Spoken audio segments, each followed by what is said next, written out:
नमस्कार, स्वागत है आप सभी का। आप देख रहे हैं मुकाबला और मैं हूं सौरभ शर्मा आपके साथ। 2024 के चुनाव के लिए सारे राजनीतिक दलों को ऐसा लगता है कि एक शॉर्टकट फॉर्मूला मिल गया है और ये फॉर्मूला है सस्ता का। मतलब सस्ता दीजिए, लोगों की जेब में पैसा दीजिए, जो जितनी ज्यादा राहत देगा उसको उतनी सीटें मिलेंगी। इस एक फॉर्मूले को बीजेपी और कांग्रेस अब दोनों जोर शोर से इस्तेमाल करने में लगी हुई हैं। केंद्र सरकार ने रसोई गैस का सिलेंडर 200 रुपए सस्ता कर दिया।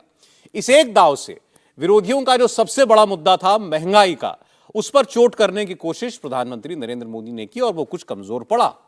सिलेंडर के बाद अब पेट्रोल डीजल के दामों के सस्ता होने के कयास लगाए जाने लगे हैं, ऐसे दावे भी होने लगे हैं। और अगर ऐसा होता है तो शायद महंगाई 2024 के लिए कोई खास मुद्दा रह ही ना जाए। एंटी मोदी जो मोर्चा बन रहा है उसको यह मालूम है कि 200 रुपए की राहत बीजेपी को 300 प्लस सीटों तक शायद पहुंचा दे।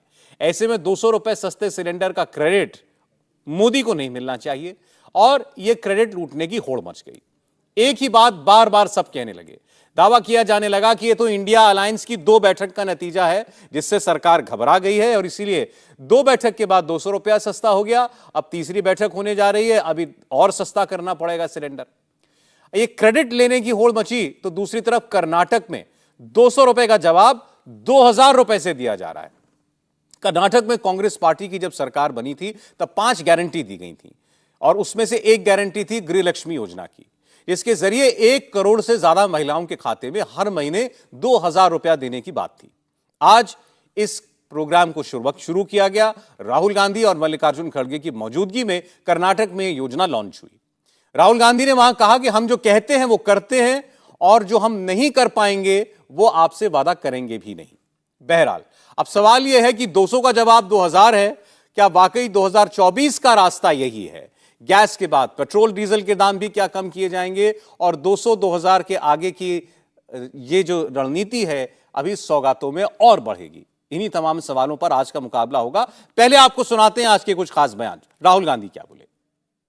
1 करोड़ से ज्यादा महिलाओं के बैंक अकाउंट में 2000 रुपए गया है। दुनिया में कोई प्रदेश नहीं है जहां इतना पैसा सरकार महिलाओं को दे रही। हमने जो वायदा किया था हमने वो पूरा कर दिया है। हम आपको झूठे वायदे नहीं करेंगे। अगर हम नहीं कर सकते तो हम सीधा बता देंगे कि ये नहीं किया जा सकता। अगर किया जा सकता है तो हम करके दिखा देंगे।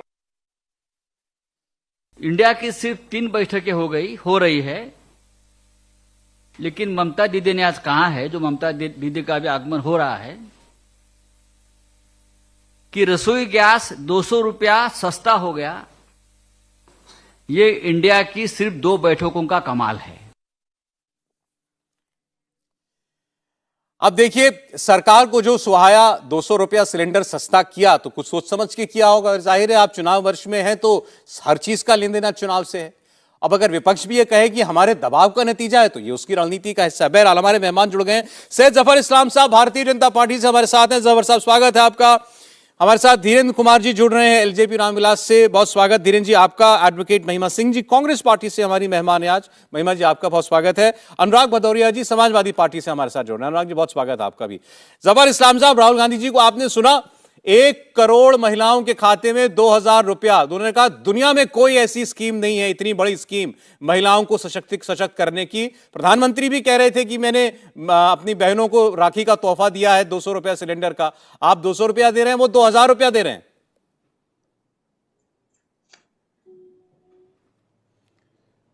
देखिए, प्रधानमंत्री का पूरा इतिहास है वेलफेयर स्कीम चलाने का। वेलफेयर स्कीम जो है हर बार, ये एक बार हम अनेक बार, दोनों में फर्क है। हमने बराबर जनता की सेवा की है और सेवा ही करते रहेंगे। 2014 से आज के तारीख में उठा के देखिए हमने कितना डायरेक्ट बेनिफिट ट्रांसफर किया है, हमने कितना जनता के खातों में पैसे डाले, हमने जनता को किन किन सुविधाओं से नवाजा, हमने अपनी माँ बहनों के बारे में कितनी चिंता की, घर तक पानी पहुंचाया, बिजली पहुंचाया, जिसको छत नहीं था छत दिया और जिनके पास राशन नहीं था राशन पहुंचाया और उनके अकाउंट में पैसे भी डलवाए, जनधन खाता खुलवाया और बहुत सारे ऐसे वेलफेयर स्कीम बनाए जिसमें उनको पैर पे खड़े होने के लिए हमने मुद्रा लोन दिए। हमने मुद्रा लोन कितनी महिलाओं को दिया, इनके जरा बारे में जाके सोच के जरा इनके आंकड़े देखने चाहिए। 60% महिलाएं हैं जो बेनिफिशियरी हैं या जो लोन लेने वाली हैं। उस सब पैर पे इस सरकार के बदौलत उनके सरकार ने उनकी चिंता की वो और उनका हाथ थामा, सरकार को उन्होंने ये दायित्व दिया और सरकार ने अपना दायित्व निभाया और उनको उनकी चिंता की। तो राहुल गांधी जी को अपना ही इतिहास देखना चाहिए कि ऐसी पार्टी थी जहां पर कई करोड़, 1 करोड़ नहीं कई करोड़ लोग पैदा हुए थे इस देश में। वो सारे चीज लेकिन वो कभी जन्मे नहीं थे, लेकिन फिर भी देश के रजिस्टर में जन्मे थे। उनको राशन पानी भी दिया जा रहा था, उनको सारी सुविधाएं भी दी जा रही थी और उनका कट भी लिया जा रहा था। हमने जब इसको आधार से लिंक किया सारे चीजों को, तब समझ में आया कि ऐसे कई करोड़ लोग हैं जो कांग्रेस में पैदा हो गए, कांग्रेस की सरकार में पैदा हो गए, बट वो पैदा इस दुनिया में नहीं हुए, तो भगवान ने कभी पैदा नहीं किया था, कांग्रेस के भगवान ने उनको पैदा किया था। तो क्या हुआ कि वो सारे पैसे लाखों करोड़ रुपए ले जाते थे। अभी हमने सिर्फ वो लीकेज रोका है। ठीक है, आपने वो 3 लाख जो करोड़ रोका है, जो 3 लाख फर्जी करोड़। लाभार्थी वाले कितना जो बांट लिस्ट रहे थी हैं? उसको आपने रोका, लेकिन आज विपक्ष ये कह रहा है ना कि आज तो आपको जो कुछ करना पड़ रहा है, जनता की सुध लेनी पड़ रही है अगर आपको, तो सिर्फ इस वजह से कि सामने विपक्ष लामबंद हो गया है, एकजुट हो गया है, नहीं तो महंगाई तो आप मानते ही नहीं थे। ना जी ना, ना जी ना जी, ऐसे बिल्कुल बात नहीं है। हमारा तो बैक टेस्टिंग करके देखिए ना पूरा इतिहास, हमने तो बराबर ही किया है। समाज के लिए तो करने हम समर्पित ही समाज के लिए, ये लोग परिवार के लिए समर्पित है। इनके लिए जो है परिवार ही सब कुछ बड़ा सब कुछ है, जनता इनके लिए कोई माने नहीं रखती है। और कोई भी पॉलिटिकल पार्टी जो है, खास के जो परिवारवाद वाली पार्टी है, तो उनकी चिंता रहती है किसी को, हर नेता की उनकी चिंता रहती है किसी तरह परिवार को खुश कर दे। अभी यहाँ कांग्रेस की प्रवक्ता है, वो खुश करने के लिए कांग्रेस के परिवार की ही चिंता करेंगे, इसलिए कि परिवार से उनको ताकत मिलती है। और उस ताकत के लिए वो कहीं भी, या अपने भदौरिया जी है उनके भी यही है, लेकिन ताकत तो ऊपर से मिलती है भाई, वहां ताकत जवाब ले लेते हैं आपकी बात, इसलिए जनता की चिंता नहीं रहती है। महिमा जी, जफर साहब ये कह रहे हैं कि भाई आप आज खाते में 2000 रुपया, आज आप कहते हैं कि हम जनता को ये सहूलियत देंगे। मोदी जी का तो बहुत पुराना ट्रैक रिकॉर्ड है, जब से आए हैं एक के बाद एक वेलफेयर स्कीम चलाई है। जय हिंद। एक कहावत याद आ रही है आज सौरभ जी, 900 चूहे खा के बिल्ली हज को चली, और एक दूसरी कहावत याद आ रही है, दाएं दिखा के बाएं जाना। ये दोनों ही आज भाजपा को परिभाषित करती हैं, क्योंकि देखिए 185% इजाफा किया एलपीजी के दाम में 2014 से लेकर 2023 तक भाजपा ने। 2014 में जो सिलेंडर, सब्सिडाइज्ड सिलेंडर 414 का मिलता था, आज इन्होंने सब्सिडी हटा दी। जून 2020 के अंदर भारत सरकार ने मोदी जी के नेतृत्व में सब्सिडी हटाई, जिसकी कभी कोई औपचारिक घोषणा नहीं की। किसी नागरिक को पता हो तो बता दीजिए, 2020 जून के बाद से किसी के खाते में कोई सब्सिडी नहीं आई है, जिसके चलते भारत सरकार ने वो सब्सिडी चुपचाप बंद करके 11,654 करोड़ रुपए की बचत की। अब उस बचत का क्या किया, वो वैसे ही जैसे पीएम केयर्स का कोई फंड नहीं है, जैसे जो फंड का मतलब कोई हिसाब किताब नहीं है, टोल जो इकट्ठा किया है इन्होंने लाखों करोड़ का, उसका कोई हिसाब किताब नहीं है, उसका क्या कर रहे हैं। उसी प्रकार से चुपचाप गुप्त दरवाजे से ये जो जब अध्यादेश ला रहे थे उसी समय सब्सिडी ले जा रहे थे, जिसकी कोई औपचारिक घोषणा नहीं की, उसका क्या किया वो भी किसी को पता नहीं है। आज जो 200 रुपए की सब्सिडी ये बता रहे हैं, उसका ठीकरा इन्होंने ऑयल कंपनीज के सर फोड़ा है। वो ऑयल कंपनीज को भरपाई करनी है उसकी। सरकार सिर्फ और सिर्फ जो उज्ज्वला योजना के तहत जो बहनें आती हैं, जिसमें लगभग सिर्फ 200 करोड़ के आसपास की सब्सिडी दी जाती है, सिर्फ उसका बोझ सरकार उठाने जा रही है। तो पहली बात तो ये सच्चाई है इनकी डायरेक्ट बेनिफिट स्कीम्स की। दूसरी बात ये कि आज आप यदि देखेंगे सौरभ जी, तो खाद्य मुद्रास्फीति, जिसको हम फूड प्राइस इन्फ्लेशन बोलते हैं, वो डबल डिजिट में है, 15 महीने के सर्वाधिक दर पर है, वो 11.5% है। उसके अलावा खुदरा मुद्रास्फीति, जिसको आप एनुअल प्राइस इन्फ्लेशन बोलते हैं, वो 3.5 साल के सर्वाधिक दर पर है, वो 7.44% आज है इस देश के अंदर। हर भारतीय नागरिक के ऊपर जो आज कर्ज है वर्ल्ड बैंक का, वो 2.5 गुना बढ़ गया है। ये आंकड़े आज आप पहले महंगाई की बात करते हैं महिमा जी। अभी जो आपने आंकड़े बताए, तो ये जो ये 200 रुपया सस्ता सिलेंडर इन्होंने किया है, क्या ये उस महंगाई को देखते हुए नहीं किया? क्या उस पर असर नहीं पड़ेगा इसका? देखिए, जैसा आपने पहले कहा था, महंगाई आज इनको माननी पड़ गई। 200 रुपए जो सब्सिडी चोरी चोरी करके 500 का सिलेंडर होता था, आज 1141 का देने लगे। आज इनको चुपचाप वापस देनी पड़ रही है, ठीक है। जो ये मानते नहीं थे कि महंगाई है।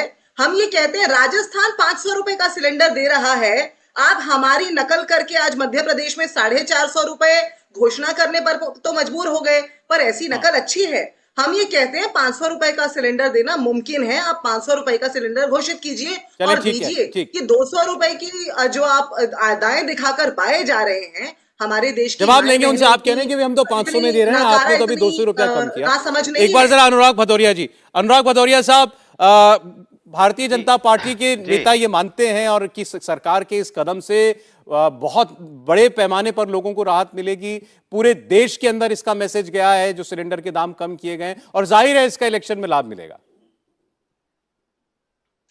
देखिए, एक आपने शुरुआत में एक बात बहुत अच्छी बोली कि सरकार ने कोशिश की है, कोशिश ही की है, ये कोशिश ही कर रही है जब से आई है, लेकिन राहत नहीं दे पा रही है। आप ये सोच लो कि जैसे आपने देखा है ना, दुकान में जाओ डिस्काउंट है, 30% डिस्काउंट है, मतलब 600 की चीज अगर 6000 में बेच रहा होता है दुकानदार, उसके बाद ग्राहक को खुश करने के लिए 30% डिस्काउंट या 40% डिस्काउंट लगा देता है। मान लो 1000 रुपए भी दे दिए तो भी 6000 की चीज 5000 में खरीद के लोग को ऐसा लगता है 1000 रुपए का डिस्काउंट दे दिया, लेकिन उन्हें पता है क्या है, वो चीज ही 600 रुपए की है, पहले ही उन्होंने दाम बढ़ा रखे हैं। वही हालत इन्होंने किया है। आज भी 930 रुपए का 1000 रुपए का सिलेंडर बिक रहा है। सोचो आप, 500 रुपए का सिलेंडर 930 1000 रुपए का बिक रहा है, मतलब दुगने का दाम अभी भी ज्यादा है, और आपका रोजगार आपके पास, आप दे नहीं पा रहे हो। तो आप बताओ कैसी बातें कर रहे हो आप कभी किसी के यहां जाके आपने देखा है कि लोग कितना परेशान है? मान लीजिए किसी के पास रोजगार नहीं है, तो मैं तो कह रहा हूं कि 200 रुपए का तो कोई मतलब ही नहीं हो रहा है उनके लिए। अरे आपने तो रोजगार ही उनका छीना हुआ है, और उनके लिए अगर 930 1000 रुपए का सिलेंडर है तो वही बहुत महंगा है। मैं कहता हूं 500 600 का दे दो तो ही बहुत महंगा है, क्योंकि महंगाई इतनी बढ़ी हुई है। लेकिन भारतीय जनता पार्टी उस पर बात नहीं करना चाहती। लेकिन सिलेंडर फ्री करना पड़ेगा सरकार को। इंडिया, ये जो इंडिया है ना, इंडिया की जो ताकत है ना, ये ताकत से इतना घबरा गए हैं, इतना परेशान है कि अभी घबराहट में इन्होंने 200 रुपए कम किए हैं। अभी तो 2 ही मीटिंग हुई है, तीसरी होने जा रही है। मैं आपको चैनल पे बोल के जा रहा हूं, डीजल पेट्रोल भी कम करेंगे, ये इंडिया करवाएगी, इंडिया करवाएगी। डीजल पेट्रोल के भी दाम कम होंगे, अभी और गैस सिलेंडर के दाम कम होंगे, अन्य वस्तुओं के भी दाम कम होंगे। करना पड़ेगा, लेकिन ये इंडिया की ताकत पे करना पड़ रहा है इनको। अगर कर भी रहे हैं तो क्या करेंगे? अब पूरे 5 साल इन्होंने देश के जो जनता है उनको लूटा है, पूरे 5 साल लूटा है। अब चूंकि सत्ता जाने का डर सताने लगा है, उनको लगता है मेरे हाथ से सत्ता जाने वाली है। सत्ता का डर के मारे, देखिए सत्ता का डर कितना होता है सौरभ जी। सत्ता का डर दिखाई दे रहा है। हम लोग इतना चिल्लाते रहे कि महंगाई ज्यादा, महंगाई ज्यादा, तो ये कहते थे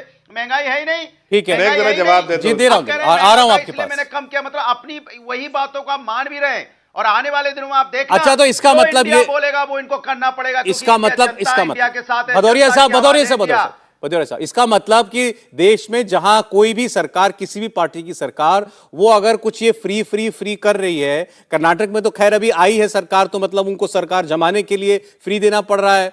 अगर अशोक गहलोत 500 रुपए का सिलेंडर दे रहे हैं तो वो भी डर के मारे दे रहे हैं। शिवराज सिंह चौहान भी अगर कह रहे हैं कि मैं सावन में 450 रुपए का सिलेंडर दूंगा तो वो भी डर के मारे दे रहे हैं। मतलब सब लोग फिर इसीलिए कर रहे हैं ना। तो इसके लिए आपकी एक बात ने बहुत अच्छी पूछी कही, तो ठीक है ना, कर्नाटका में आते ही कम किया ना, ये क्यों नहीं कर सकते थे? ये जब सिलेंडर सर पे लेके नाचते थे, रोडों पे लेके घूमते थे, तब कहते थे कि बहुत महंगा है, बहुत महंगा है। जब ये डीजल पेट्रोल को 60-65 रुपए बोलते थे और रोडों पे धरना देते थे, और आज 100 के पार हो गया, तभी सरकार में आते ही 30 रुपए का कर देते ना, 40 रुपए का डीजल पेट्रोल। क्यों नहीं किया फिर? क्यों लूटते रहे देश की जनता को? जफर इस्लाम साहब, जवाब दीजिए। इंडिया का दम उन्होंने कितनी बार दिखाया, अभी आप शायद देख नहीं पाए होंगे, बाजू उठा के अनुराग भदौरिया जी ने कहा इंडिया का दम, और अभी पेट्रोल डीजल भी होंगे कम। 2 सेकंड की बात है, 2 सेकंड की बात है, 2 सेकंड की बात है। चले बोल लीजिए। पूरे 5 साल तक लूटते रहे, और पूरे 5 साल तक लूटते रहे। लूटने के बाद इन्होंने खजाना भर लिया अपना।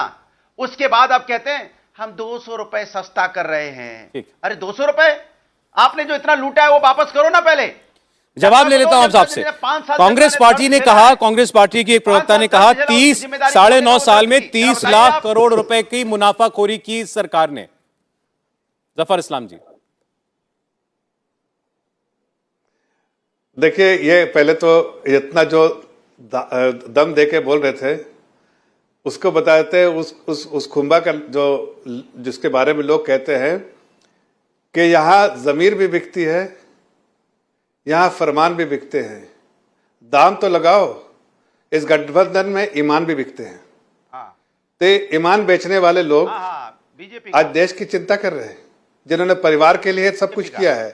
आज ये जनता की बात कर रहे हैं। जनता की चिंता करने वाली सरकार है, जनता के लिए समर्पित सरकार है।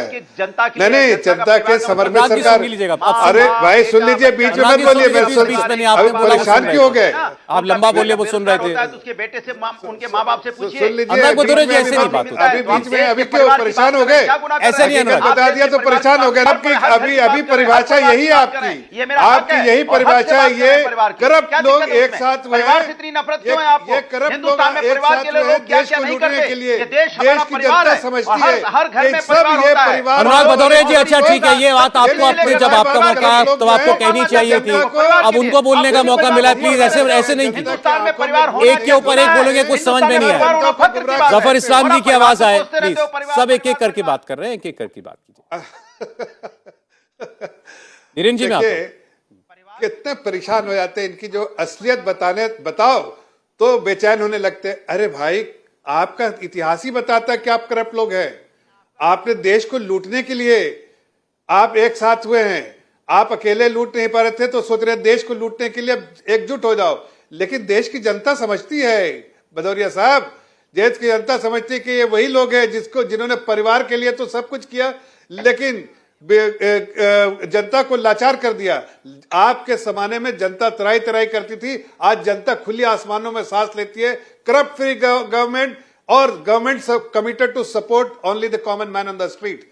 एक आम नागरिक को पूरे तौर से चिंता करने वाली सरकार आज आदरणीय मोदी जी की सरकार है, जिसमें न घर है न बाहर, सिर्फ जनता है हमारे लिए, बाकी सब पराये हैं। अच्छा ठीक है, एक सेकंड के लिए तो अब घर ही। एक बार जरा धीरेन्द्र जी चर्चा में आए। दूसरी बात, एक छोटी सी बात, भदौरिया साहब ऐसे नहीं होगा प्लीज। ये 30 साल की बात कर, जीता चाहती है ये डर के माहौल। सर ऐसे नहीं, बीच में आप बोलेंगे प्लीज, ऐसे नहीं बात हो पाएगी। चाहती है जफर जी, अगर आपने कमेंट कंप्लीट करना चाहते हैं कीजिए, फिर मैं धीरेन्द्र जी के पास जाना चाहता हूँ। ठीक है, बड़ी देर में समझ। जफर इस्लाम जी की आवाज, आप प्लीज अपना कमेंट कंप्लीट। मैं सिर्फ इतना कह रहा हूं कि देखिए 2 सीटें आई थी इनको पिछले बार, इस बार वो भी खत्म हो जाएंगे। 80 की 80 सीटें उत्तर प्रदेश में आएंगी। मोदी जी, योगी जी, डबल इंजन की सरकार का असर आप देखिएगा उत्तर प्रदेश में, कहीं नहीं दिखेगा, कहीं नहीं। पूरे तौर पर जनता के लिए हम समर्पित है, और जनता हमें आशीर्वाद देने के लिए। अच्छा चलिए ठीक है, अब धीरेन्द्र जी मुझे बताइएगा, विपक्ष बार बार जो ये कह रहा है, क्या ये रेवड़ी कल्चर नहीं है? ये कहाँ इतने सालों तक जो है दाम नहीं कम हुए, अब अचानक चुनाव से पहले दाम कम करने पड़ रहे हैं, ये हमारे दबाव का नतीजा है या नहीं है? सौरभ जी, इन लोगों को बातें समझ में नहीं आती, या तो प्रधानमंत्री जी को गंभीरता से ये लोग सुनते नहीं है। उन्होंने कहा कि विश्व में भारत 5वीं अर्थव्यवस्था बनी है। अगर 5वीं अर्थव्यवस्था बनी है तो उसका लाभ सीधे सीधे मेरी माताओं बहनों को जा रहा है, गरीबों को जा रहा है। तो इस पर ये लोग हल्ला क्यों कर रहे हैं? पहली बात तो ये मैं बताता हूं कि अर्थव्यवस्था अगर मजबूत हुई तो 3 साल कोरोना के जैसे संकट के समय में अगर हम अपने देशवासियों को ही नहीं, विश्व के कई गरीब देशों की जानें अगर बचाई हैं, तो ये भारत का कमाल नहीं है क्या? आज ये कह रहे कि चुनाव के वक्त मैं कर रहा हूं। अरे भाई, चुनाव तो हर वर्ष होते रहते हैं। मैं इन लोगों से पूछना चाहता हूं कि आज ही गरीबी और महंगाई पर ये लोग 5 महीना और 2 महीना पहले इकट्ठा होकर हल्ला क्यों कर रहे थे? पहले क्यों नहीं ये लोग बोल पा रहे थे? आज ये लोग, जिन लोगों का चरित्र जो है वो देख लिया ना कि भ्रष्टाचार में डूबे लोग सत्ता पाने के लिए कैसे कैसे लोगों से हाथ मिला रहे हैं। कोई सजा में सजा याफ्ता है, कोई भ्रष्टाचार में डूब कर तिहाड़ में। अरे मुझे बोलने दो ना भाई, मेरे आपके बारे में मैंने सुना ना, मैंने सुना बिखर गया था, अंजड़ पंजड़ पड़े थे। बोलिए धीरेन्द्र जी बोलिए। कहीं छप्पर था, कहीं टाइल पड़ी थी, पूरा आपका तो आपकी झोपड़ी महिलाओं को हमने उज्ज्वला योजना दिया। किसने आपकी झोपड़ी बिखरवाई थी? 2 हिस्से में बांटने वाले कौन थे आपके दल को, जो समेट रहे थे आप इधर उधर से? अरे यार, पहले काम की बात करो ना, जो आवाज उठा रहे हो। बोलिए धीरेन्द्र जी की आवाज आए, धीरेन्द्र जी की आवाज आए। आप लोगों का सुपड़ा साफ होने वाला। अनुराग जी, अभी तो आप ही लोग पहले एकत्र हो जाओ ना, प्रधानमंत्री घोषित कर रहे हो जो टोटी खोलते हैं उनको। अब मैं आ जाता हूँ, उज्ज्वला योजना के तहत अगर मैंने गरीब माताओं और बहनों को उत्तम स्वास्थ्य की अगर रक्षा की है, ये भी आदरणीय नरेंद्र मोदी जी की देन है। ये लोग क्या बात करेंगे कि मैं चुनावी, हाँ अगर 2000 रुपये कर्नाटका में इन लोगों ने बांटा है तो क्या चुनाव के लिए बांटा है? ठीक है। अरे हम लोग अंतिम दम तक शुरू से ये काम करते आ रहे हैं, लोगों के भलाई का काम और देश को आगे ले जाने का काम। आज चांद तक ये देश चला गया है। ठीक है धीरेन्द्र जी, ये लोग जरा इस तरह की जवाब ले बात- लें, कांग्रेस पार्टी की प्रवक्ता से समय चला जाएगा। आपने कहा देश सक्षम हुआ है, अर्थव्यवस्था मजबूत हुई है, कोरोना के बाद आज वक्त आया है, सरकार के हाथ खुले हैं तो बांट रहे हैं, जनता को उसी का पैसा लौटा रहे हैं, क्या दिक्कत है? कर्नाटक में भी तो जनता का ही पैसा जन को दे रहे हैं ना। महिमा जी, मुझे 10 आज ये जो सत्ता की और जो एनडीए की स्थिति हो गई है ना, ये खिसियानी बिल्ली खंबा नोचे वाली स्थिति हो गई है। अभी मैं रामविलास जी की पार्टी के प्रवक्ता को जब बोलते हुए सुन रही थी तो थोड़ी देर पहले जो परिवारवाद को लेकर के टिप्पणी की जा रही थी भारतीय जनता पार्टी के प्रवक्ता के द्वारा, वो बड़ी हास्यास्पद लग रही थी। समझ नहीं आ रहा था कि इन पर तरस खाऊं या उनसे घृणा करूं, क्योंकि ये ऐसे पार्टनर्स बनाते हैं। देखिए, बीच में बोलते हैं, दूसरों का बीच में बोलना अच्छा नहीं लगता तो खुद भी ना बोला करें। अनुशासन पहले खुद माने फिर दूसरों को सिखाएं। तो ये अभी बात कर रहे थे और भाजपा के प्रवक्ता जब बात कर रहे थे और ये लोग कोविड की बात करते हैं तो मुझे भाजपा के नेता मनोज तिवारी का वो वाला बयान याद आ जाता है सौरभ जी, जिसमें वो कह रहे थे कि महंगाई तो इसलिए बढ़ी है क्योंकि जनता को हमने फ्री वैक्सीन बांटे। वो फ्री वैक्सीन जो सर्वोच्च न्यायालय के हस्तक्षेप के बाद मजबूरन इस सरकार को देने पड़े, जैसे आज मजबूरन 200 रुपए की सब्सिडी वापस लौटानी पड़ रही है जनता को, जो गुपचुप चोरी से गुप्त रास्ते से इन्होंने बंद कर दी थी। और यदि ऐसा नहीं था तो कोई औपचारिक घोषणा क्यों नहीं की? क्या इस देश के नागरिकों को ये जानने का अधिकार नहीं है कि आप उनसे सब्सिडी वापस ले रहे हैं? और आज ये एक राष्ट्रीय समाचार पत्र की जो है हेडलाइन है, इसमें लिखा हुआ है रसोई गैस पर सब्सिडी फिर शुरू। तो आज ये जो आपने 200 रुपए सस्ता करने का ढोंग किया है, 200 रुपए सस्ता नहीं कर रहे आपने जो गुप्त रास्ते से सब्सिडी बंद की थी जो कि 700 रुपए से ज्यादा थी उस समय, आज आप उसको थोड़ा सा 185% सिलेंडर का दाम बढ़ाकर आज 17.5% कम। ठीक है महिमा जी, मेरे पास समय चला गया। एक छोटा सा कमेंट इस पर जवाब सैयद जफर इस्लाम साहब का। जी बोले। बहला रहे हैं जैसे छोटे बच्चे को झुनझुने, बहुत छोटे में जवाब दीजिएगा जफर साहब। देखिए, बहुत छोटा सा। आज देखते हैं कि ये जो घमंडिया गठबंधन है उसके हर जो पार्टी के जो लीडर है वो कहते हैं हम प्रधानमंत्री बनेंगे। हर दिन नए सुनते, कभी राहुल गांधी, कभी खड़गे जी, कभी नीतीश जी, कभी केजरीवाल जी। तो मैं उनको बताता हूं ये जो पीएम का मतलब उनके लिए दो होता है, पर्सनल महत्वाकांक्षाएं, और जब ये आपस में मिलते हैं अपनी महत्वाकांक्षा डिस्कस करते हैं तो एक दूसरे को बोलते हैं पीएम, तो मतलब फिर मिलेंगे अगली बार 2024 के बाद। तब अभी कोई वैकेंसी नहीं, सब गठबंधन की बात छोड़िए, यहाँ कोई वैकेंसी नहीं है, फिर मिलेंगे 2024। पीएम का मतलब आप लोग के लिए है चलें सर, अगली बार 2024। आज समय मेरे पास इतना ही है हमें, क्योंकि बस थोड़ी देर में ज्वाइन करने जा रहे हैं केंद्रीय पेट्रोलियम मंत्री हरदीप पुरी। जो सवाल विपक्ष पूछ रहा है लगातार, वो सवाल भी हम उनसे पूछेंगे। महिमा जी, माफी चाहता हूं बीच में रोक रहा हूं आपको, आज बिल्कुल समय नहीं है, लेकिन शुक्रिया सैयद जफर इस्लाम जी, अनुराग भदौरिया जी, महिमा जी, धीरेन्द्र जी, धन्यवाद आपका मुकाबला में जुड़ने के लिए।